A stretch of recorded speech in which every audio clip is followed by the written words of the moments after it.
All right, right now I'm going to be doing something very different than the usual physics content that will be on my channel, and that is uh, related to one of my all-time favorite games, Warcraft 3. So because it's, the holiday season, I've been working hard, and outside of that, I haven't had as much energy to write the code and make the videos that I normally do. I thought I've been, I playing more games and enjoying more of the sort of holiday break. I thought I would talk about it some, specifically Warcraft 3, ranking all the campaign missions. I went through.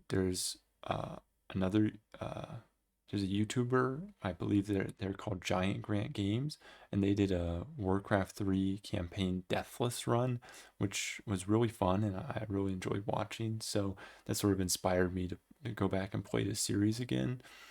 And so, of course, I'll link those videos below. And so I decided to go through and I replayed the entire Reign of Chaos and Frozen Throne campaigns on hard, and I had a lot of fun. And I was curious to see sort of other people's thoughts on these missions. And I did not find a lot out there, or a lot of it's super old because the game came out, in like 2003 or something. That, finding it on the modern internet is a little difficult. I only found one video that was doing the same thing that I'm sort of doing here and ranking the missions. But I actually had a number of disagreements with their ranking. And of course, I'll link that video as well. And so I wanted to sort of present my own. So, for those of you who don't know, Warcraft 3 was a RTS game, or is an RTS game, real-time strategy game that came out in the early 2000s. It was made by Blizzard, and it was before, a lot of the WoW, World of Warcraft stuff came out.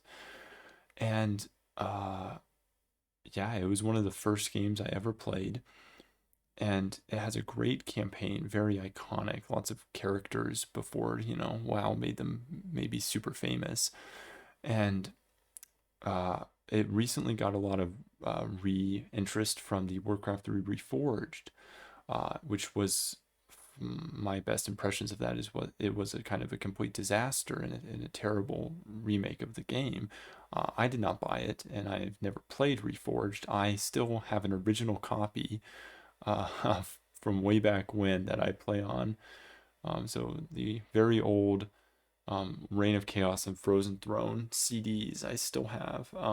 And so that's what I play on.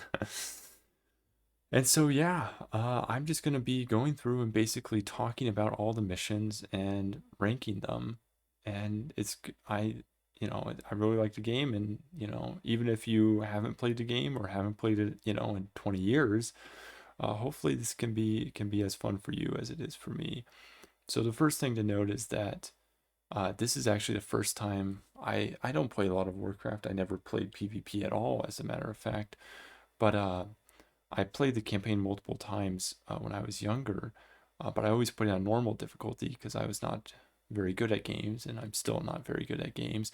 But this was my first time playing it hard, and I was honestly kind of nervous, like trying. I didn't know if I'd have to, restart a lot. But there was only one mission actually that I had to restart, so it was, all things considered, really not that hard. So if you're looking to try it out on hard, I highly recommend it. It made it a lot more fun because in general, when I played on normal difficulty, my strategy was basically just sit back until you completely mine out, upgrade everything, build as big an army as you can, and then just attack move across the map, which kind of sort of eliminated a lot of the interest from the game. Uh, but yeah, I'll also be talking about Reign of Chaos versus Frozen Throne and all that. So without further ado, I don't want to, ramble too much at the beginning, but let's just get into it. So you can see I made a little tier list. You can see all of the 60 missions that there are. I'm excluding the prologue because it's just like a tutorial. And I mean, I played the prologue and tutorial, but there's literally like a voiceover guide telling you how to move characters. So I didn't really count that as a mission. But outside of that, I believe there's 60 little squares here. And so you can see there's a Reign of Chaos human campaign, Reign of Chaos Undead, Orc, Night Elf, and then Frozen Throne. And so, yeah, at the end, I'll be talking about the campaigns as a whole as well. So without further ado, let's just get into it. So the Reign of Chaos campaign kicks off with the human race, and it's a very sort of quasi-tutorial campaign as a whole. There's a lot of introduction. None of this is very hard at all, especially early on. Um, and so the first mission you get is called the Defense of Strombrod, and basically it's literally the first mission you have in the game, right? And so you get control of Arthas and some footmen, and you just uh, you have to kill some orcs basically, and that's it. And so um, it's really straightforward, but it's sort of introducing you to the world, and especially the main character Arthas of the human and undead campaigns. And so it's really iconic. And um, the one thing to note, though, it is a no build mission, which means you just control units. You don't have to build anything, which uh, I um, I generally prefer build missions. No build missions, I feel like, are often pretty easy. You just sort of like you can sort of trivialize every no build mission if you have patience. You can like attack and then literally just wait for your mana and then heal everyone up and then just keep going. So it's sort of like there's always a cheap exit. But because it's the, introduction, it's the first mission, it's so iconic, I'm going to be placing it in the C tier. And you can see, obviously, S is best and F is bottom, that the leftmost games on the top row, right, if there's going to be multiple rows in the C tier, will be the best version or the best one in C tier. So it would go, here up to B tier over here. The next mission is Black Rock and Roll, and this is the first time you get the opportunity to actually build a base, and that's your very first mission, is sort of build a base, build some peasants, and whatnot, and then you have to kill a blade master in the top of the map, the top right of the map. There's a optional quest to get some riflemen as well, and interestingly, in the original version, now in like the new versions, Orb of Fire makes hero attacks, like it makes the attack land and air. That doesn't exist. Maybe it doesn't exist in a Reforged campaign either, but that didn't exist originally. So like the Orb of Fire you get from that mission for Arthas, it doesn't allow him to attack air, at least in the patch that I was playing on. So that's kind of a funny note. This is overall just a really straightforward introduction to building. And as you'll see, in general, I actually enjoyed a lot of the creativity of the Frozen Throne missions above the Reign of Chaos missions. But early on, there's just a lot of sort of stuff you have to get out of the way when it comes to the introduction to the game. And I also enjoy the harder missions, so a lot of these easier missions will rank pretty low. And as a whole, the human campaign is really solid, but nothing amazing. And so where I'm going to be putting this is down at the, oh, I lost control of it. It's going to be a solid B tier mission because it's early on, and so it's really easy, which is not always fun, and you have to just build a base. But then it is surprisingly difficult when you actually encounter a Blade Master because they're pretty high level, and so they have Blade Storm and features like that. So it's enjoyable. The next one is Ravages of the Plague, and this is where we meet Jaina, who's one of my favorite characters in the Warcraft universe. And this is also a no build mission. You just sort of go through and interact with villagers getting wrecked by a plague. And although it's no build, it's a lot of fun because you get some new units. There's mortar teams that you get access to, and I think priests as well get introduced there. And although it's really not that hard, and you can sort of trivialize the end where you have to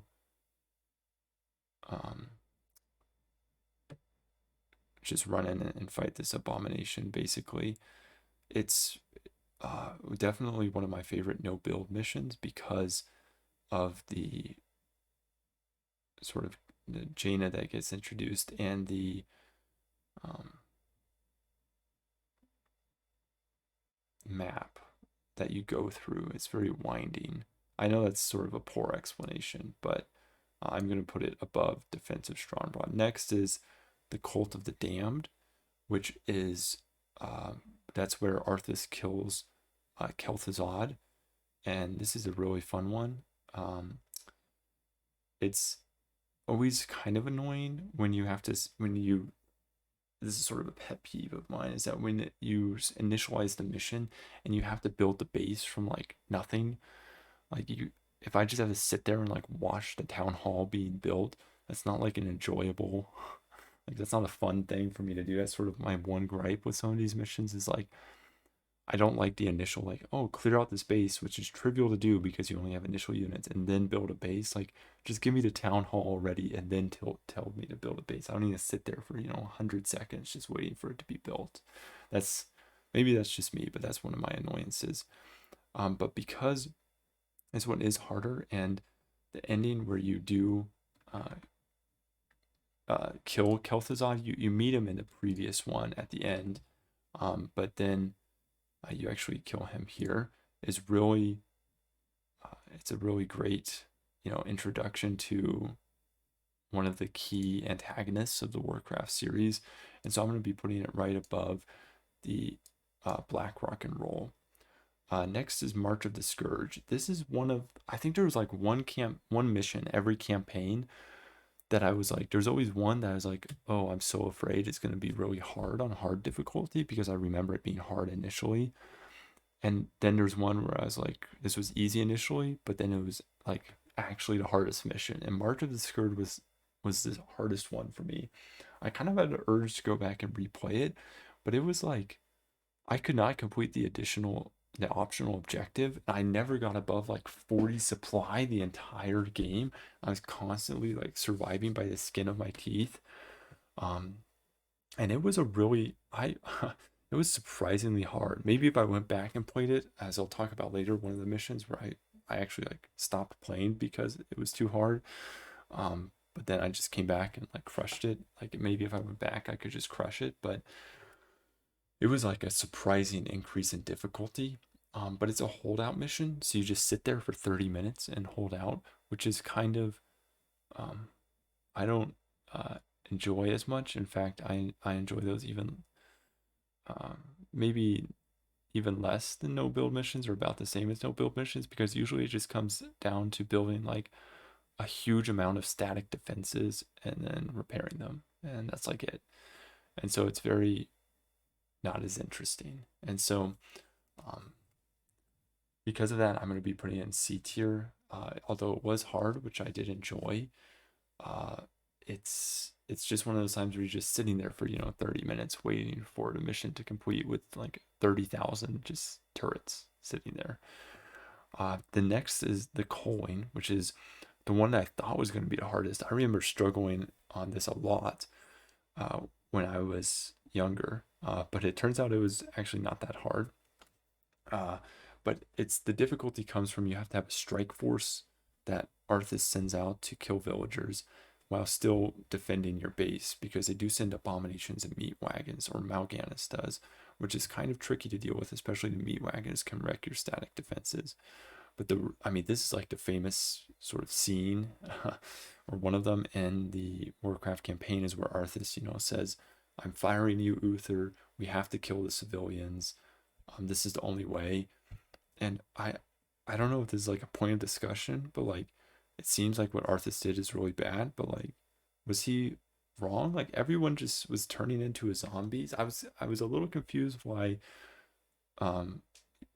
Uther and Jaina was like, there's got to be another way. Like, everyone's turning into zombies. I don't know if now is the time for waiting around. I mean, I don't know if Arthas was right or not, but like, if you knock down a house, they literally turn into zombies in front of your eyes. In fact, you can complete the entire mission without actually killing any of the villagers. You just wait for them to turn into zombies. But overall, it was really fun, and it was still kind of challenging because Mal'Ganis was so strong. Uh, but because you have to, it's a unique objective. I always like the unique objective ones. This is definitely a solid A tier. The next one is the Shores of Northrend. So this is after Arthas is like, I swear vengeance on Mal'Ganis. I'm gonna go to the northern, you know, capital of the world, and then, um, kill Mal'Ganis. And so, uh, what you do in the Shores of Northrend is you're just basically landing there. It starts off with a no build section, and then you find Muradin Bronzebeard, another great character who they apparently retconned back to life in the WoW franchise, and then you just clear out a base. Uh, and it's a solid mission because you do get a new hero, and I really like. I think it would be good if you could sort of, the more heroes you have, that's really what makes the game fun. Like, and not just another RTS game where you try to micro units to the best of your abilities. And the heroes are really make it fun, and so getting control of Muradin is really great. But other than that, it's kind of generic in the nature of it. You do have to rescue some dwarves at the top right of the map, which is fun. But other than that, I think that's it. Maybe that's in Frostmourne, but other than that, it's pretty generic. Um, no build into build, which is a classic sort of mission design. And so it's going to be low B tier. Next is Dissension, and this is where Arthas gets recalled, and so he has to go around and destroy all the ships uh, the before the forces get to the ships. So it's like a timed no build mission. As I already said before, timed missions can be okay, but aren't generally my favorite. And so, uh, although this is fun because it's sort of just the two heroes and some mercenaries, you do hire a lot of mercenaries, which is interesting. Uh, it's not very difficult, and you sort of just right click through the map with some mercenaries. And so it's gonna go. It's this,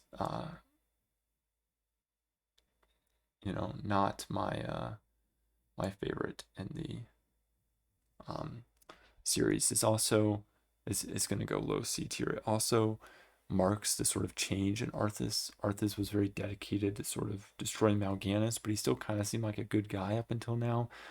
But then he betrays the mercenaries that he hired at the end, which is like not very nice. So I like seeing nice characters. And then last but not least is Frostmourne. So this is a split mission, which is interesting. At the beginning, you have Muradin and Arthas looking for the sword of Frostmourne, and then you have the base you have to defend. Now this is classic. You find Frostmourne, Arthas says he's willing to pay whatever it takes, and Muradin dies. And then in order to complete the mission, you have to go up and kill Mal'Ganis. And this is absolutely classic scene. Is the final ending is where Mal'Ganis, who's working for the Burning Legion, which Ner'zhul the Lich King is also sort of loosely affiliated with or conscripted into, I guess. Um, Ner'zhul tells him to kill Mal'Ganis, and Mal'Ganis like totally does not expect that.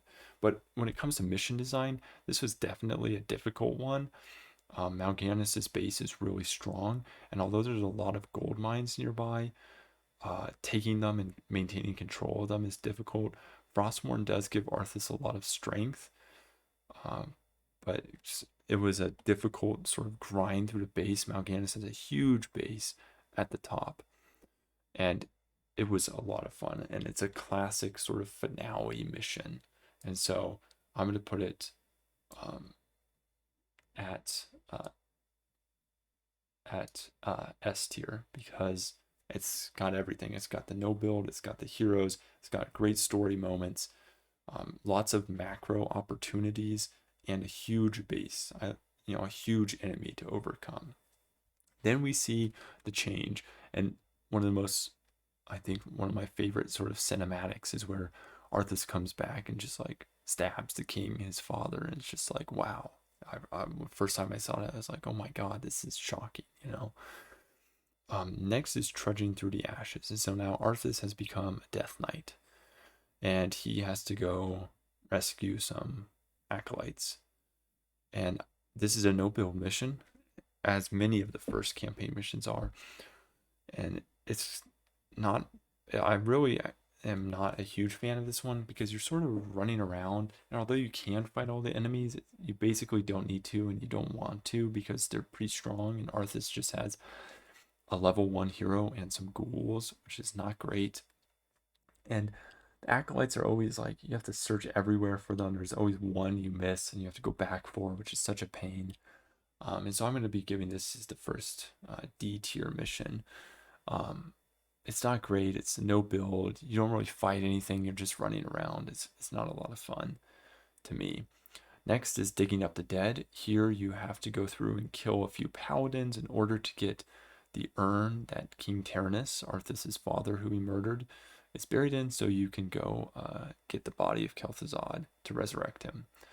And so you only get ghouls and meat wagons though, which makes it a really weird mission to like play because the meat wagons do splash damage and you have ghouls. And the first time I played this, I definitely went overboard on like defensive like structures, the ziggurats that you build. They like don't attack you that much, so you really don't need that much of a defense. But the problem is your units are just so weak. Like I would just like make constant ghoul production and just be auto like attack moving across the map, which is, you know, not very fun. I think it was an interesting decision to introduce meat wagons as the next unit. They introduced ghouls, meat wagons, and then the next mission they introduced necromancers, which is like a really weird decision because everything's so squishy, everything dies so easily that it's, I don't know, it's just interesting. I think it's like the delaying of the crypt fiends and abominations is an interesting decision. Um, and because of this, I'm also going to be putting this at the bottom of, or I guess at the bottom of C tier. Next is a set of 3 missions, really. Into the Realm Eternal, Key of the 3 Moons, and the Fall of Silver Moon. All of these are basically Arthas getting the body of Kel'Thuzad. He got it at the end of digging up the dead and transporting it to be resurrected. That's all he's doing. But there's like this little cat and mouse game of him and Sylvanas, who becomes a very important character. But it's so long. I really think I'm of the opinion that these 3 missions could have been compressed into one. I do not think there needed to be 3 missions that are very similar. It's just him, Arthas attacking elf bases basically for every single one of them. I think it could have been one longer mission. So make like Silver Moon, but longer, basically, and a bigger version of Silver Moon. Maybe 2. Maybe you do Realm Eternal and Silver Moon, basically, and elongate Realm Eternal. But as it stands, Into the Realm Eternal introduces necromancers, but all you have are like meat wagons, necromancers, and ghouls. But at the same time, you have to like cut through the trees to get to the different elf bases. So you just build up a huge army of necromancers and ghouls that you then just have the ghouls die to resurrect like a huge amount of skeletons and then just attack move through. And it's a very strange sort of, I don't know. There's no like I didn't feel like I was microing at all. It was just like, you know, attack move in and then get my necromancers to resurrect everyone. And um it was just an odd sort of experience. Is the best way I can describe it because especially with like having to knock down trees, it's very rare that you have to knock down trees like to complete the mission.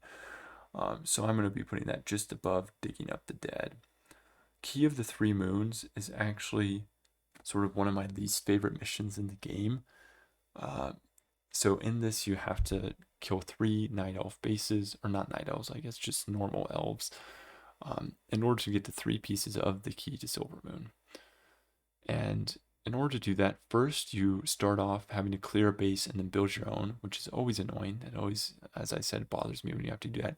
And then you have to buy Goblin Zeppelins, which are very jank unit controlling systems, and fly across to an island, attack it, and then there's wayports, I think they're called, or teleporters between the different islands.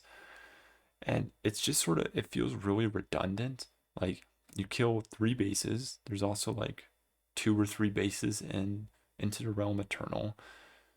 You have crypt fiends now, but it's like controlling between the waypoints or whatever they're called, way tunnels, and the movement of the uh, goblin zeppelins are really, I really dislike this mission. And so you just go and you kill a bunch of bases, and they constantly send attack waves. And it's so annoying because there's a bunch of ballista that come at you. And so then you have to keep units back to um, manage the defense, which isn't hard. It's just kind of a pain to sort of manage the goblin zeppelins and all that. So this is probably going to be my only F tier mission. And I really have a particular dislike for it. But even, I should say, even F tier missions are still like really good game. Like Warcraft 3 is one of my all-time favorite games. So even F tier missions are good. Next is the Fall of Silvermoon, and this is one of the ones that I thought was going to be hard, but was really a lot easier than I thought it was going to be. You have to stop a runner from getting to Silvermoon, which is easy. You just attack, move gargoyles, basically. Then you can take out Sylvanas and attack Silvermoon. Silvermoon is a lot easier to take out than I thought it was going to be, but it's a really solid overall mission, managing 2 different objectives, and there's lots of hidden things on the map. Silvermoon definitely could have been a little harder. The level 9 golems, once you clear everything else out, are not that hard. But it's a solid B tier, definitely above the Shores of Northrend. Black Rock and Roll 2 was probably the one I didn't expect to be hard, but was actually surprisingly hard when I was playing on hard. There's like 6 orc bases you have the option of killing, but only one that's required. That's really heavily guarded with like red dragons. And so, but they like every orc base will attack you constantly. And there's a lot of good stuff you can get from killing them. So I try to be like completionist whenever I can. I complete every possible objective. And so I went around, killed all the orc bases, but I could never build up enough to sort of early on to get a meaningful attack force. So I I had to do a lot of micro with Frostworms and Arthas and Kel'Thuzad now as a Lich. And that was really cool, having to sort of micro everything and use all their abilities really well. And so it was hard, but it was a lot of fun. And it's a really great mission. It's a great name too. Fighting the orcs. And it's also one of the few times, or one of the first times, you get introduced to more complex enemies. Usually the enemies are just like the units of the race, but here you see dragons under their control. And so it's a solid A tier mission that I really enjoyed. The variety of the orcs and the increasing difficulty of each orc base is really great. It gives great potential for micro, and you can take the gold from each base, which is really fun. The Siege of Valoran introduces abominations now, and is one of the examples where Reign of Chaos does something different. As you can see with the coaling, where that was sort of a different mission objective, where you have to go around, destroy buildings, and kill the people in them.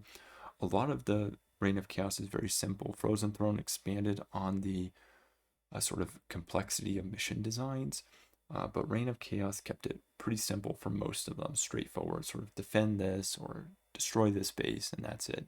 The Siege of Dalaran is somewhat simple. You just have to kill 3 wizards, basically. But there's like a constant background damage that goes on while the wizards are alive, which means sort of changes the objective a little, or changes how you approach it a little bit. And this is really, there's a lot of great secrets in this mission. You can explore everywhere. There's like cages you can let out the creatures of Dalaran from, and there's items everywhere. And it's a really, the sort of atmosphere of the map is really great um, for sort of like seeing like, yeah, this is what Dalaran would be like. Um, if there's one complaint I had, it's that the last Antonidas, I believe, who's the last Archmage, is kind of easy. You just sort of attack, move through everything. Normally, right, you have to go through and kill the wizard first, is sort of the best approach. And then there's still like everything else around them, though. There's bases, there's everything around them you have to go back and kill or figure out how to deal with. But with Antonidas, you can just like attack, move, and kill him, and just focus him down using Frost Nova and Death Coil, and that's it. And so then there's a lot of cool stuff up there that I'd like to fight, but then the mission just ends. But even with that, everything else is it's a really great A tier, and it's my favorite undead mission. Next is Under the Burning Sky. This one is a time defense mission. You protect Kel'Thuzad for 30 minutes while he summons the leader of the Burning Legion, Archimond, or I guess the sub leader. I guess the Titan Sargeras is kind of the leader of the Burning Legion, and you have to defend him for 30 minutes. And so time defenses aren't great, but this is really fun because you get control of units that aren't your race units. You get Fellhounds and Infernos, which are really fun to control. I always love that sort of new units, especially really powerful ones like Infernos. And this is where I really started during the later missions on hard. I really started just focusing on like one unit or two units. And so here, I just went with basically Crypt Fiends. I just massed Crypt Fiends and static defenses and just went back and forth to wherever they were attacking. You take the gold base to the right early on, and it was really not that hard. They didn't get that close at all to Kel'Thuzad. The one annoying part was they keep sending siege tanks, which are like, they only attack buildings, and they have fortified armor, which makes them super hard to kill. And so that was always kind of annoying. That the west side always sent siege tanks, and I'd just be sitting there killing them for 2 minutes, which is annoying. But other than that, it's a really fun defense mission. Probably one of the best time defense missions, and it's definitely going in the B tier.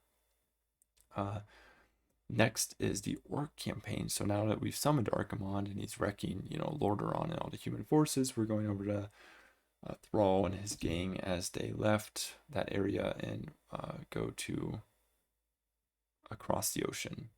Landfall is the classic no-build introduction mission. There's nothing really special about it. It's a little difficult because this is the first time the hero doesn't have any base healing abilities. Arthas has Death Coil and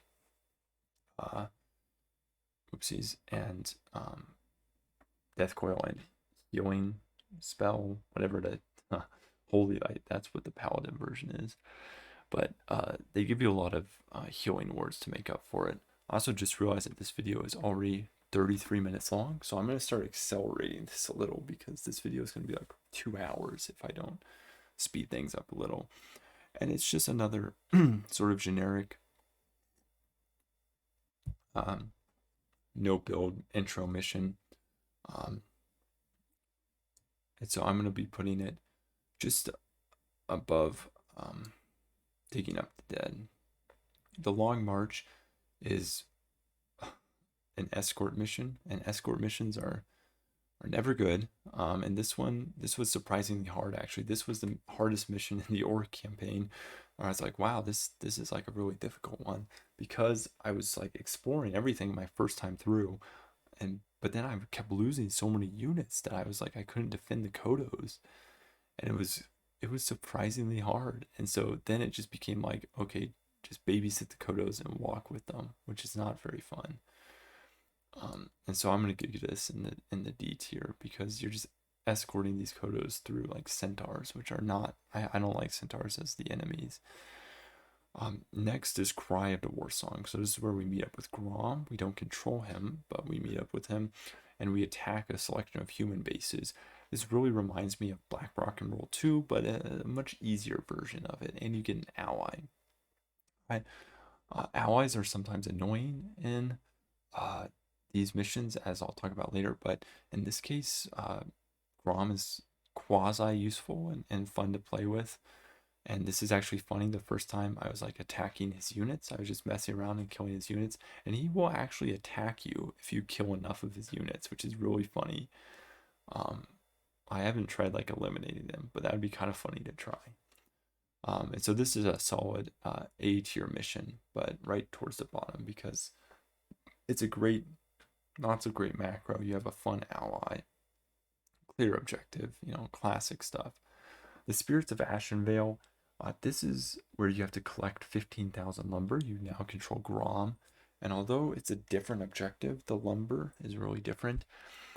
I'm not a huge fan of this one because, let's see, one, so you start off with a base with no gold. You have to collect a bunch of lumber. So you go right out of your base and then there's a gold mine. You have to, one, build a town hall, which is always so annoying.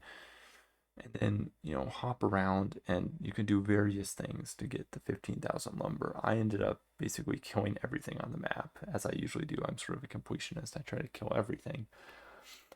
But it's just like you're running around and the attacks are really annoying early on, and then you just build a bunch of static defenses, and then it's just super easy. But although I really appreciate the new objective, it's not, you're just sort of sitting there for a long time,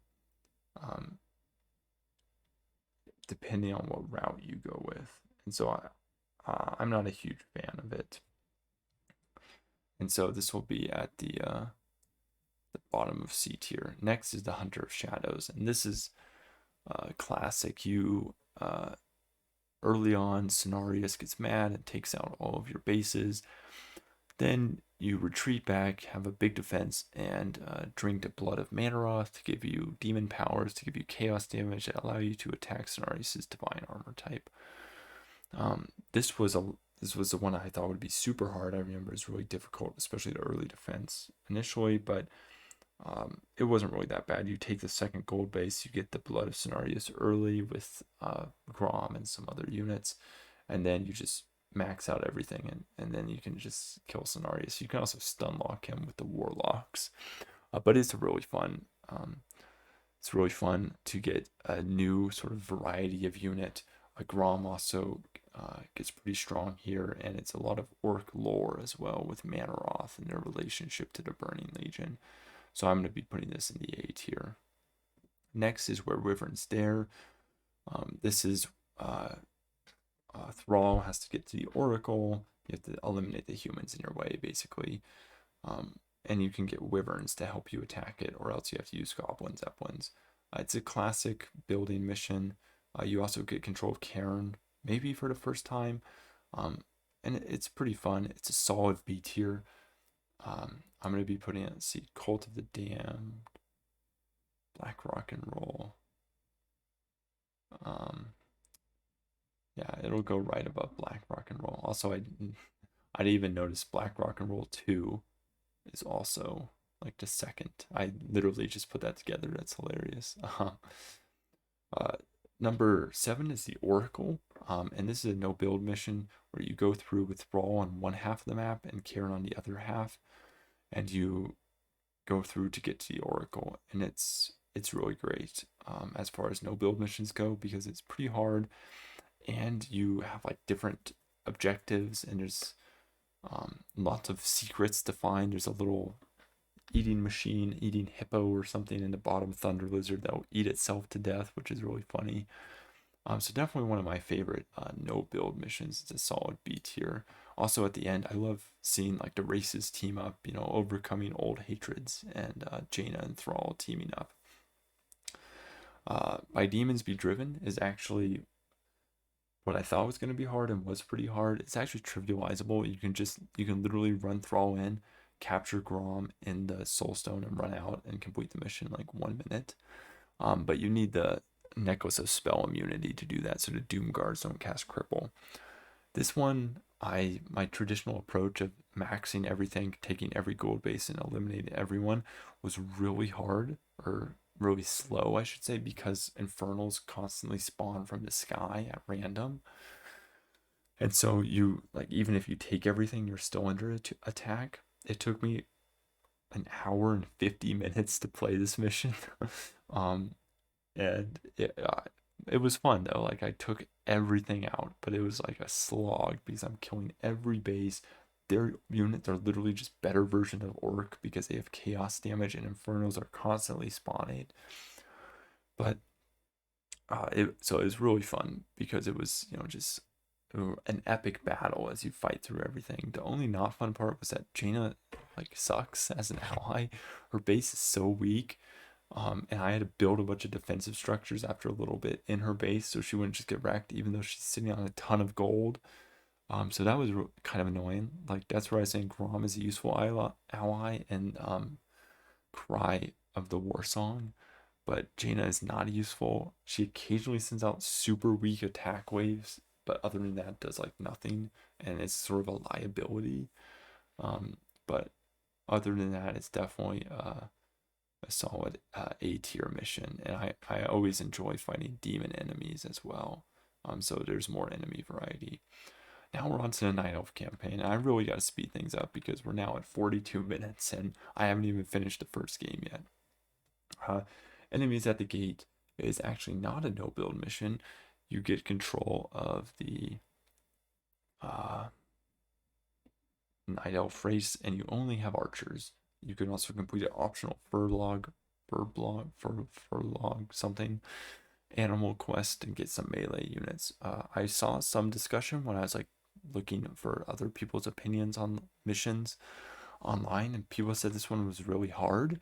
And I was like, did we play the same mission?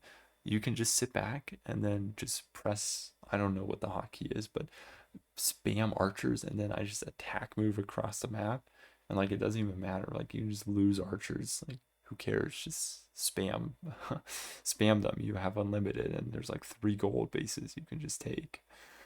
Um, so it's a pretty solid C tier, just above Spirits of Ashenvale.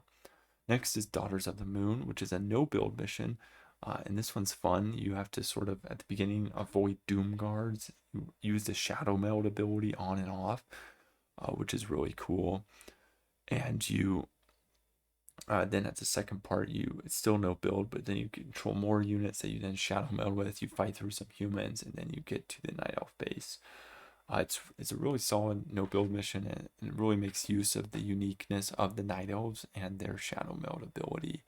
And it's actually pretty easy. Like you don't actually have to be careful. I would just like move until a Doomguard animation for cripple started, and then Shadow Meld, and you can do it quickly. And it's actually really easy to do if you micro properly to just speed through it. I guess technically there's a timer. You can only Shadow Meld at night, but like I went through and discovered like every secret and still had plenty of time to spare. And so, but it was a fun micro ability, but it's still only going to be C tier, but very high C tier. Next is the Awakening of Storm Rage, and this one was maybe not super hard, but I had to restart, or I had to save like halfway through this mission, and I had to redo it so many times because so the undead are chomping down trees to Storm Rage. You have to get through an orc base and kill the guardians, get to the horn before they do that. One, it's not timed officially. It's timed like in a number of trees they chop down, which is interesting, but also like, why don't you just give it a timer? And so I built up a little too much early on, and so I attacked the orc base way later than I should have. So I had to rush all of my units, so kill their production structures, rush all of my units through, and then kill the guardians as fast as possible because I kept like running out of time. I didn't want to restart the whole mission. And so I ended up like I killed the last guardian just in time, and like had 1 tree left to get um the the horn ready, and it just barely went in time, and so it was super clutch, and that was a fun experience. But other than that, it's just like a normal timed attack mission, which is better than timed defense missions, but uh, I don't think it's great. So it's going to be C tier. Next is the Druids Arise. And so this one um, is where now you have to go like wake up all the defenses, right? We're like, oh, everyone's attacking. We gotta assemble the Avengers. And so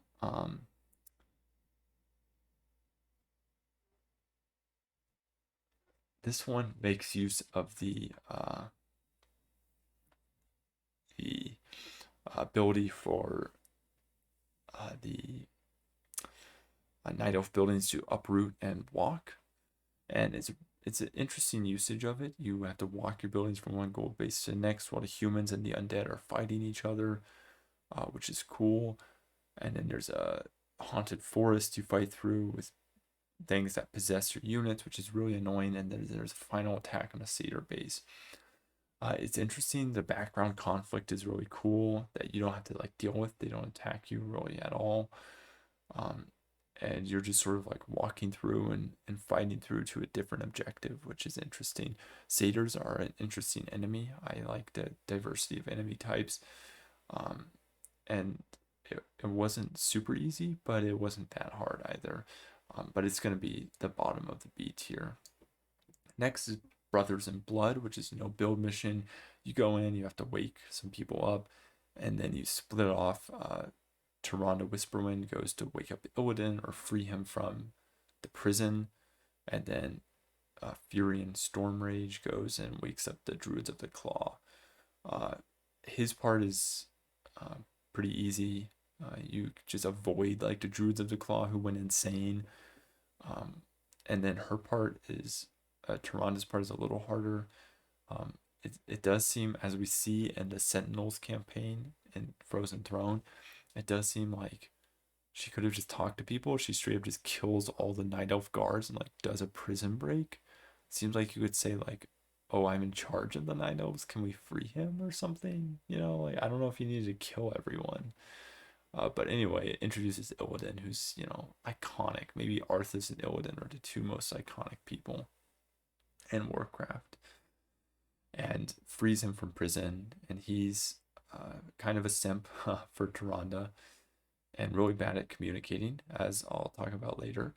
But it's really not that great of a no build mission, especially the second part with Furion is kind of boring. So it's D tier. Next is a Destiny of Flame and Sorrow, and this is where this is a really fun one. This is where Illidan, now you get control of Illidan for the only time in this campaign. You go and consume the Skull of Gul'dan to go and kill Tichondrius, and like deforms you and kind of makes you a demon, but it's for the greater good. It's all part of it, but it's pretty difficult because there's a lot of demon bases and there's a satyr base that attacks you, and it's a big map. But you have to fight your way to the skull first, and then you have to kill Tichondrius, and Tichondrius is a hard enemy, and his hard enemy is guarding his skull. There's lots of doom guards.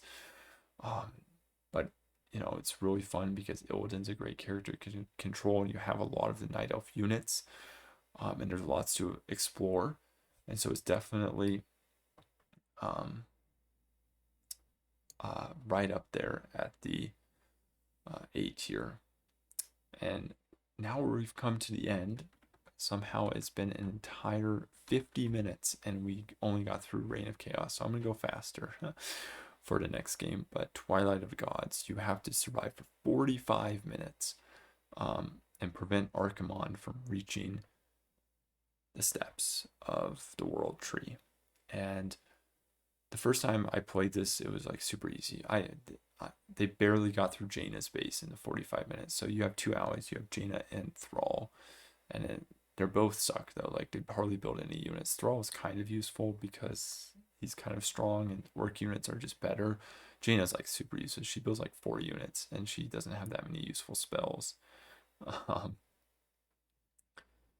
And so, yeah.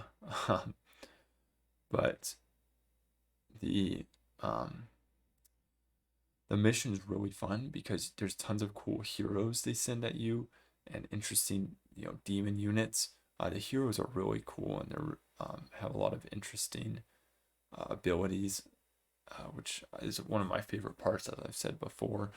There's lots of gold bases. There's 2 additional gold bases, but when I actually played it, it was uh, it came down pretty clutch. Like they were destroying my base right as everything, the timer was going off. My final night elf base was being destroyed, so it was solidly difficult. Um, the, I didn't build as much stack defense as I thought. It was sort of relied just on a lot of these units that are very durable. I once again, as before, I invested heavily in dryads for their magic immunity, and some druids of the claw for their sort of tankiness. And I just relied on tranquility and starfall a lot. And although it's time defense, which I said I know I don't like, this is absolutely, I think, the bet my favorite mission in the Reign of Chaos. It's such a great climax. It's lots of great heroes. You have fun allies. Everyone, dream team coming together.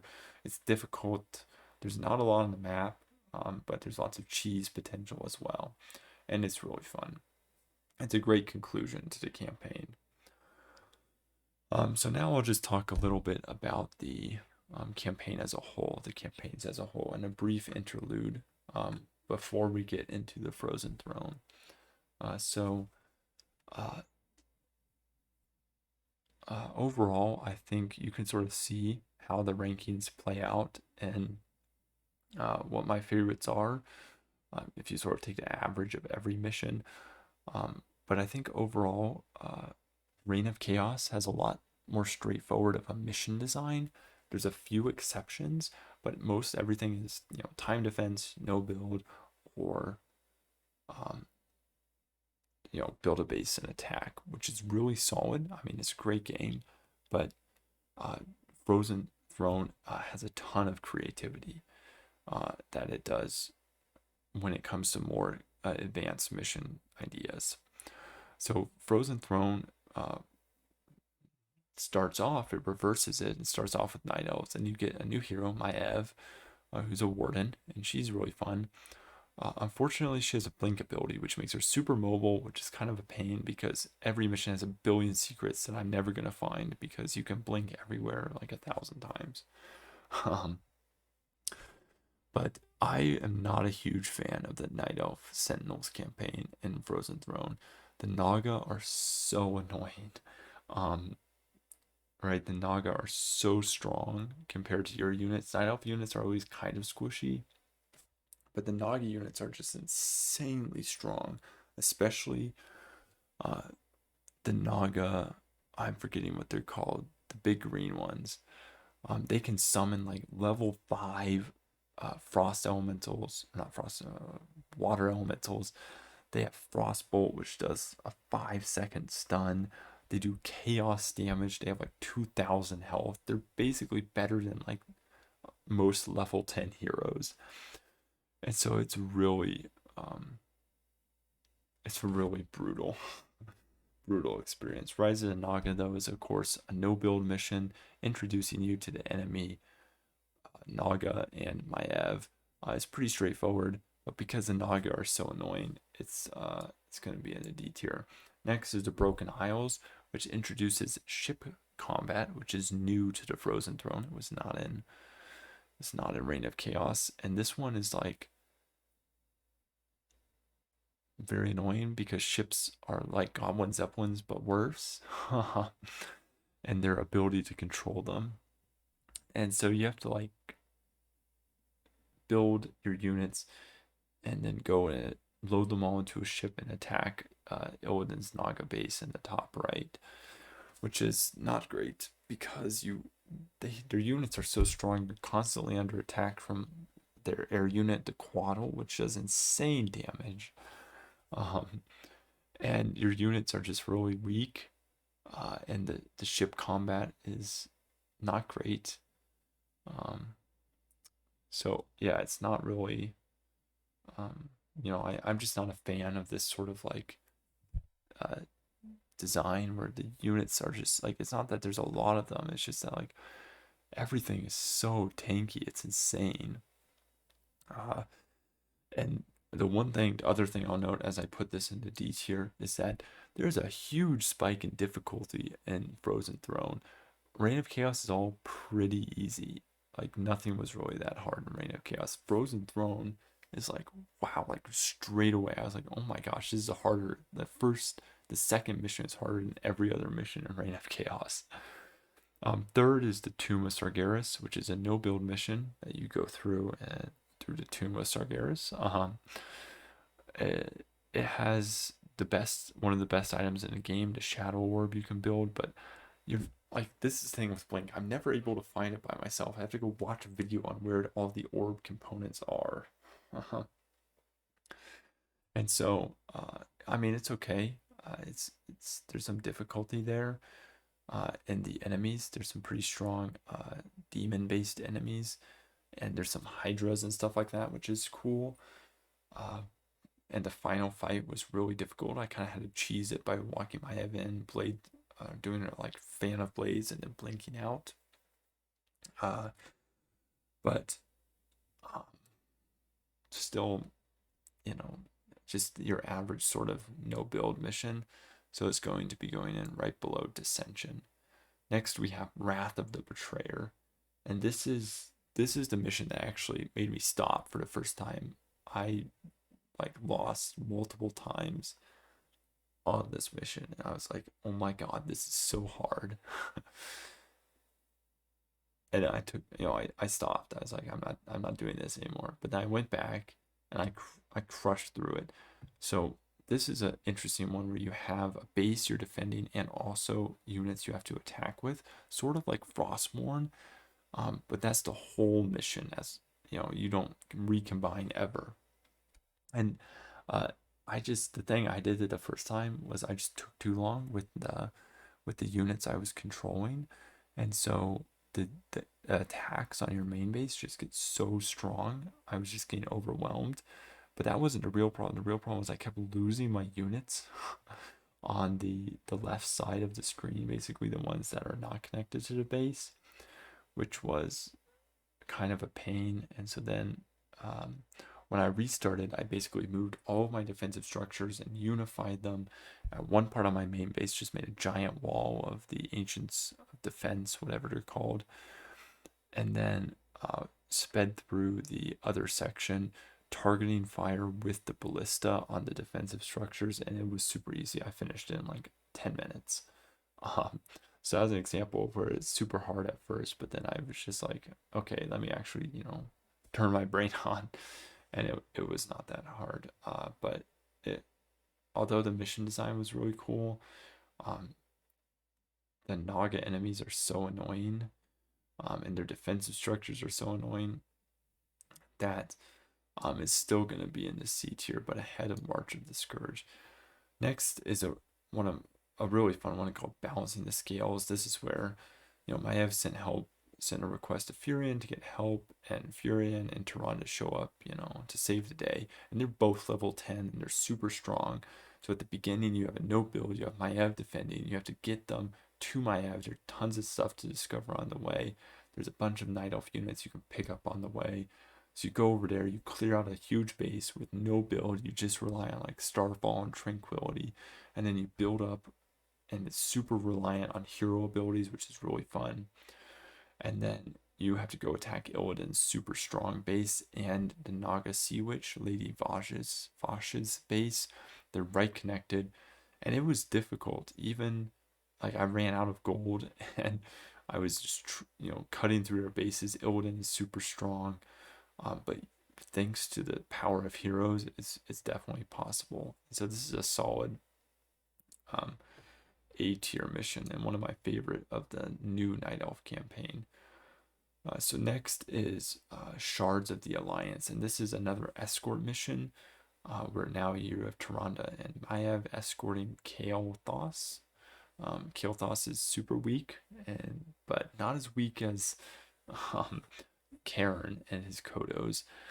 And this also introduces a choice for the first time and only time where it pops up like, do you want to go to left route or the right route? One of them's like stronger but shorter. One of them's easier but longer. That's the only time like it pops up on screen a choice. That's like the only time it does that, which is interesting. And the final fight is really fun. You can starfall during it, and it just makes it easy. So although it's escort, which is not great, it's really a blast of a mission because you have strong heroes in it. So it's going to be a solid B tier. Next is Ruins of Dalaran, and this one was hard. It's a timed mission where you have to destroy 4 summoners that Illidan has, but you can only attack them with magic damage. So there's a few spells. None of my F spells count. Some of Furians count, and some like fairy dragons and chimeras count. And it's hard because Illidan's base is super strong. There's also some undead bases that attack, but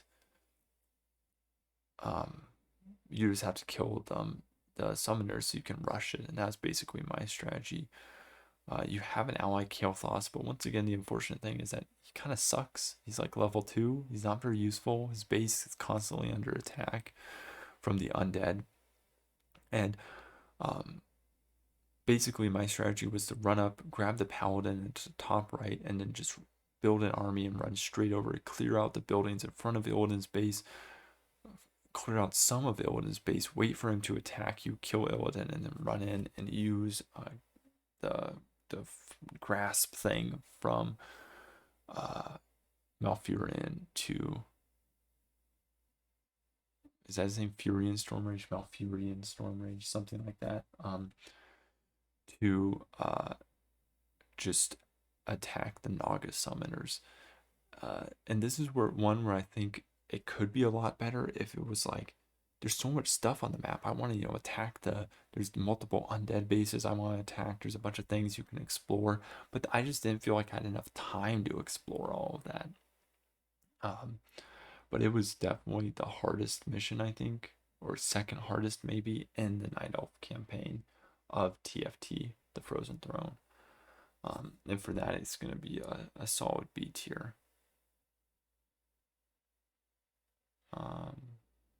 I'll put it right there. And then there's the final mission where, and the one thing I want to say about the Ruins of Dalaran is that this is where like Illidan just needs to communicate, like, okay, he's destroying Northrend because the Lich King is there. Like, if he just said that instead of just randomly doing a spell, like, there needs to be some communication here. Like, a lot of what Illidan's doing kind of aligns with people's objectives, but he just doesn't tell anyone and just randomly does stuff. And even when confronted, doesn't tell people why he's doing stuff. It's just very, like, confusing. He needs to be better at communicating. Next is the Brothers Stormrage, and this is another creative mission design. You control the Naga for the first time, but you don't get any of their good units. And you have to have Illidan on the right, Malfurion on the left. Illidan has to go and destroy a big red undead base. Malfurion just has to survive. And it's hard. Malfurion's attack gets attacked a lot by a green undead base and a orange one on his island. I ended up going and killing the orange undead base. And it was really hard. I had to resave. Illidan has the Naga, but not the good units. And so I ended up just building like 1,000, clearing out the orange base, building 1,000 ancient protectors, and then taking Illidan, and I killed I killed the green base above the red base and the orange base below the red base, and just destroyed, like completionist, destroyed everything, and just building a ton of units. And it took me like an hour to do, but it was really fun. So it's it's a really solid mission. It's a fun finish to the Night Elf campaign, but not very huge in its story impact. It's just like them saving Tyrande. So now that it's been more than an hour and I'm getting kind of tired, I'm really gonna start accelerating now. I really need to accelerate. So misconceptions human. Blood Elf campaign is the shortest. It's only 6 missions. It's really interesting because Blood Elves aren't really a race, and so you get like weird units. You only get a couple. You like the Blood Elf units are literally just a one flying thing, the Archer, the Footman, and the Spell Thief, and that's it. Or this whatever that Spell Thief unit is called. And so it's like it's a very and so it forces them to do unique mission designs, which I do like. First, when you have full control of units, you go around, you take the watchtowers. Decent, no build mission. C tier. Number two, a Dark Covenant is where you ally with the Naga and you have to go around and defeat the big undead base, but you have to use the Naga to secure a base of your own. Strong attack waves. It's pretty difficult, but it's a solid introduction to the Blood Elf campaign. Solid C tier. Dungeon of Dalaran is another no build mission. This one's really fun though because there's lots of secrets, but still no build, so it's going to be C tier. The Crossing is a secret mission you can unlock by doing the little sheep thing. In the previous mission, it's literally a tower defense mission. It's not great. It's like you wait until you get death towers and you build all death towers, and that's sort of the only strategy necessary. It was kind of hard. I barely beat it, but I'm not great at tower defense missions. You get a hero for the next one, but it's sort of like it's confusing, but I really respect that they try to do something different. But it's still not great, but it's going to be the top of D tier. The Search for Illidan is a back and forth control mission. And I really like this mission. Sometimes I'll intentionally elongate it, so you have to like take control of a cart. And when I did on hard, it was actually really easy because I just attack moved to the cart and it was close to Maev's base. So I had a huge, wave behind me. You just control the heroes. I had a huge wave behind me of automated units. I take control of it, and then the wave sort of dissipates and slowly gets pushed back. But by the time it gets pushed back enough, it's like the point control was already at my base, and so I just won it in like 10 minutes. But it's really fun tug of war over an objective, and you just control the heroes, which is always cool. And so even though it's really easy, it's a really fun mission design, and so it's going solid B tier. Next is Gates of the Abyss. You have to close a bunch of demon gates. Illidan becomes immobilized. Really tricky at first. In fact, I tried to 100% it and kill the orc base in the top of it, but I literally didn't have enough gold to take it out. I don't know if you can. I'm sure people have done it, but like I attacked it and then ran out of gold for the last gate because the gates are so strong. So that would be something to try. I kind of want to try again and see if I can take out the orc base in the top, but it has so many dragons. It's insane. And you don't have great anti-air, although you control the Naga and the Blood Elves, which is really fun. So this is definitely an A tier mission that I will put above Balancing the Scales. And next is Lord of Outland. And this is really interesting because it's the final mission, but it's a no build mission. You just like collect gold and build units. But this one's really fun. There's a lot of really high level hero enemies. It's a lot easier than I remembered. Mac Therodon is not hard. I just attack, moved, and killed him. But I love the, all the secrets. You get control of 4 heroes this time. Vaj, Kale, Illidan, and the Draenei hero, which is really cool. You see, it's a great finale. You see Kill Jaden appear at the final cinematic. It's a great final boss fight, and it's the closest thing we have sort of to a boss fight. So I'm putting it as S tier, and it's great, and all the heroes are so strong.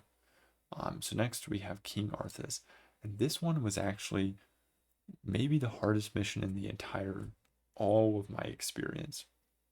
You have 3 separate groups you're controlling. All of them are capped at like 30 or 40 supply. You have one with low level Sylvanas, one with high level Kel'Thas, one with high level Kel'Thuzad, and one with high level King Arthas. But you have to like manage all of them and eliminate a bunch of paladins and eliminate a bunch of towns and not let people get through. And I could not get it for a long time because I'd go and attack a base, the paladins would come, and my units just weren't enough to overcome everything. What ended up working is you get goblin landmines.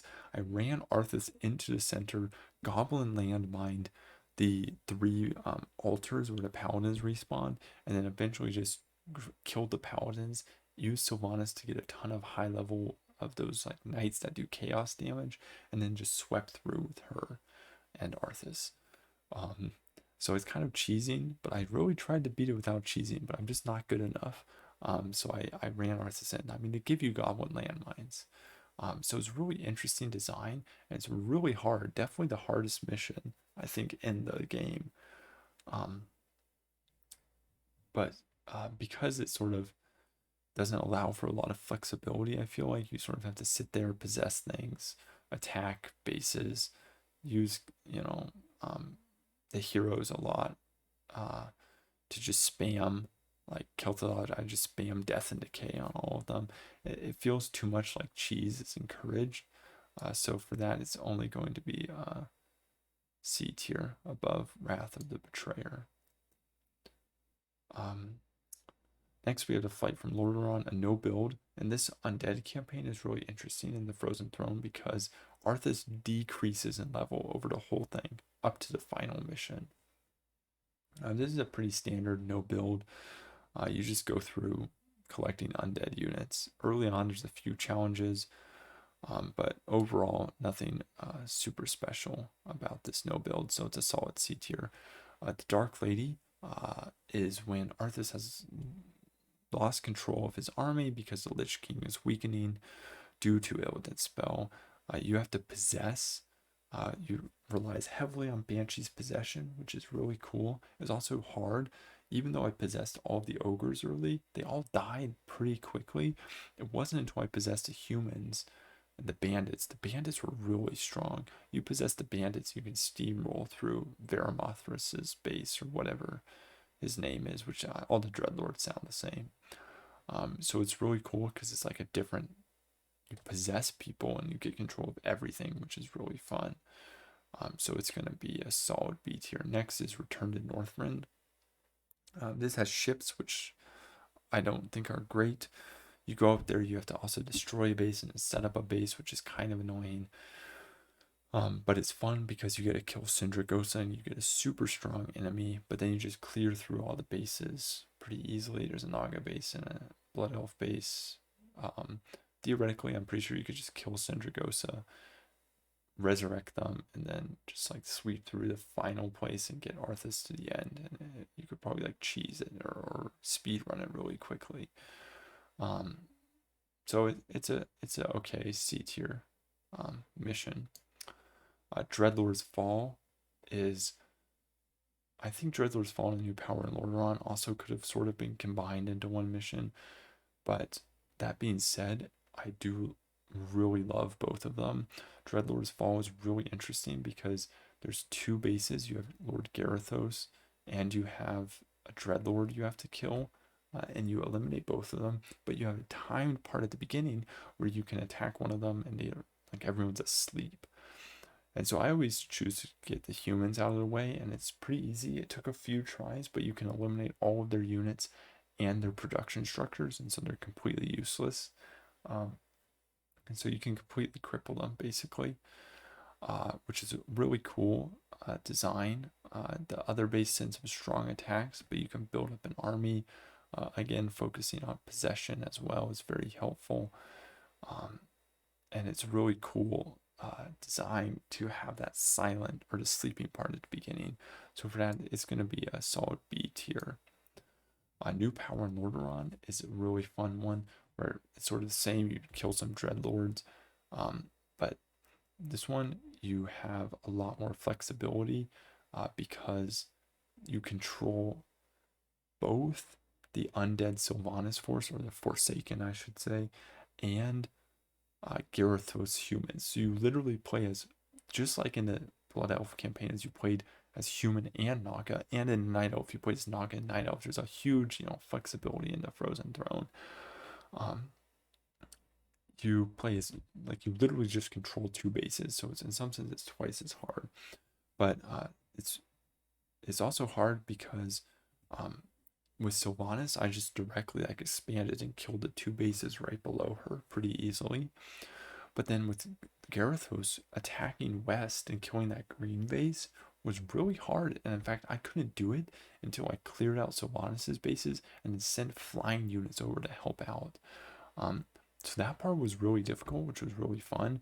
But then when I attacked the main base, I had maxed out Gyarados and Sylvanas, and I just swept in from two sides.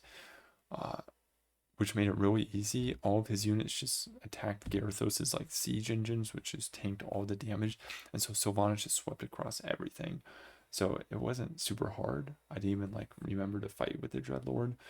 But it's a really fun mission that you control like two huge for the first time, like they're completely separate. They're both serving the same objective. It's a lot to control. I had like, 10 different control groups that I'm working with. Um, and so it's going right up there and at the bottom of A tier. Now we get into Undead 7.1.2 and 0.3, which are all no build missions where Arthas is getting to Ice Crown Glacier. I don't know why they broke them into 3. It doesn't make sense to me. They're all no builds. Into the Shadow Web Caverns was like surprisingly hard because it's Crit Fiends take so much damage from the maxed out rifleman. But other than that, it's a pretty 7.1 and 7.2 are solid no build missions. I like 7.2 a little better because there's a nice boss battle. 7.3 is different. You just control Arthas basically.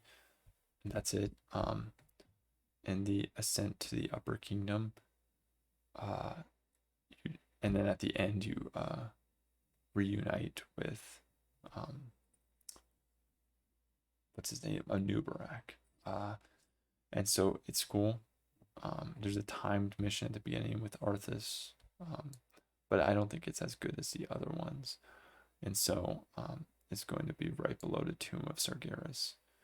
Next is a Symphony of Frost and Flame, the final mission of the real campaign, because the Orc campaign is really weird. It's only like RPG style. You never control base at all. It's just the heroes. So Symphony of Frost and Flame is the finale. The first time I ever played this, I didn't beat it. I couldn't beat it. I was really young. I cheated. I just discovered cheat codes and I cheated to win. The second time I played it, I'm like, I'm not cheating to win. I beat it on normal, but it took me forever. So I was honestly terrified of how hard this was going to be. But it was difficult, but it was not that hard. I easily took out Kael'thas's base by syncing up a huge siege with defending Illidan's attack on one of my, gates that I control. And then I took out Vash's base. And it was, with those out of the way, it was pretty straightforward. But even with those two out of the way, getting the second one was easy. You take the one on the left and then the one on the bottom. Getting the one on the right was still kind of hard because there's pretty big defenses. And then I waited for Illidan to attack my base, killed him, and then wait for the top one. And even then it was clutch because they slaughtered all of my units but weren't able to kill Arthas in time. So it was pretty close. The only reason I was able to win is apparently when you capture an altar, there's a broken damage tick. It's supposed to do 500 damage to buildings, to Illidan's buildings or to my buildings when Illidan takes one. So my strategy of letting him take 3 early on and then just holding on to 1 like wouldn't work if that was the case, because 500 damage is almost enough to kill a Ziggurat. Ziggurat's at 550 health. So if he takes 2, like my entire base is just destroyed. And the goal to repair everything is insane. And so those damage ticks would be, kind of absurd. But it's really fun killing the other bases because you get rewards for doing it, and the rewards are pretty good. And so it feels like, you're kind of meant to do that. There's also some nice dialogue between Arthas and Kael'thas talking about Jaina and whatnot. The one thing that's kind of funny, there's 2 things that are kind of funny. One, when you complete it, it's literally you and Illidan. So you both unlock the Ice Crown Glacier. You and Illidan just walk up. Like, it doesn't matter who unlocks it. You're both just gonna walk up for it. So like, it literally doesn't even matter that I just did all this work unlocking it, because Illidan's literally right there. And two, Arthas and Illidan fight, and Arthas wins, and he stabs him across the chest, but he just doesn't kill him. Illidan's just laying there. Like, Arthas could just like poke him with his sword and kill Illidan, and like the whole of the Warcraft universe would be different. But for some reason he just doesn't, and that doesn't make a lot of sense to me. But other than that, it's a really solid A tier. I'm gonna put it. Actually, it's gonna go S tier. It's definitely the bottom of S tier, but it's a great conclusion to the um, to the series, really, the two games. I'll talk a little bit more about this role as a conclusion in a second, though. For now, I'm going to rate the orc missions, and this is kind of weird because, you know, they're not like any other mission. They're sort of RPG. I think they're sort of trying to introduce WoW, because it's sort of like you control one hero, you level them up, you get better items, you fight them, you get a lot of gold. Um, but I don't really know the background. The first one, and I really did a poor job of exploring everything, but it didn't even matter because all my heroes were maxed out at the end, so I didn't really feel like there was a reward for exploration, especially early on. Um, so this is the first one is C tier. It's kind of like an introduction. You just do some missions for some people, which is okay. Old Hatreds is a little more fun. You start getting introduced to humans, but a lot of it kind of feels like a slog at times, which is not what you want it to feel like. And then A Blaze of Glory is almost S tier just for the last mission. The last mission where you kill Admiral Proudmoore is, I love that mission. That's one of my favorite in the Warcraft series. But the first part is kind of like whatever. The boat combat is never fun for me, because it's just like, I don't know, the controls aren't great. You can't actually build that many boats, and you can't attack at the same time because they're so big units.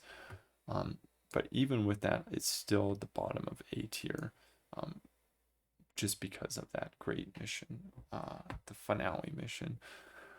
And now I just want to say, talk about sort of the campaigns as a whole. I get that, you know, it's sort of introducing WoW, I guess, but I would have loved to see another orc campaign. It's kind of weird that it ends on like the undead antagonist winning. Like, Arthas becomes Lich King, whereas like in the undead and Reign of Chaos, like, okay, they win because Archimonde gets summons, but then the rest of the campaign is explaining how, you know, oh, the good guys overcame it. It would have been really cool to see the orcs. I'm pretty sure they pair up with Sylvanas like in the lore. I don't like, you know what happens explicitly, but I think Sylvanas partners with the orcs and goes up and like kills Arthas, and it's an epic battle. Like, that could have been great. I think that would have been more fun than this sort of orc campaign. I think that could have been like an add-on or something. Uh, so it's kind of weird that it just ends on, you know, an antagonist victory. Like, I want to take the orcs and, you know, win it for the good guys. Uh, Other than that, I think the takeaways are that Frozen Throne had the opportunity to do a lot more creative mission design, and was overall way harder on average than Reign of Chaos. Reign of Chaos was pretty easy. Frozen Throne had a lot of hard missions, and I think overall I do like Frozen Throne a lot more. The human and undead campaigns. The Night Elf is not my favorite. So, yeah, that's basically. I realize now it's been almost an hour and a half. I don't know who in, you know, God's name is going to watch an hour and a half of me rambling about Warcraft. But this is my tier list. If you disagree, I really like talking about Warcraft, so disagree with me. Um, and so yeah, and if you agree with the other tier list, I'm going to link below. You know, let me know. But I can talk about this more. I know this is totally different than any physics content I normally do, but I've been playing it. I just finished all of these campaigns. It's really fun. And yeah, I've been rambling for an hour and a half about it, so clearly I like it. Um, you know, I hope you enjoyed this divergence from normal content. And here is the tier list once more, just scrolling up, scrolling down, scrolling up. All right. And I hope everyone had a great holiday season.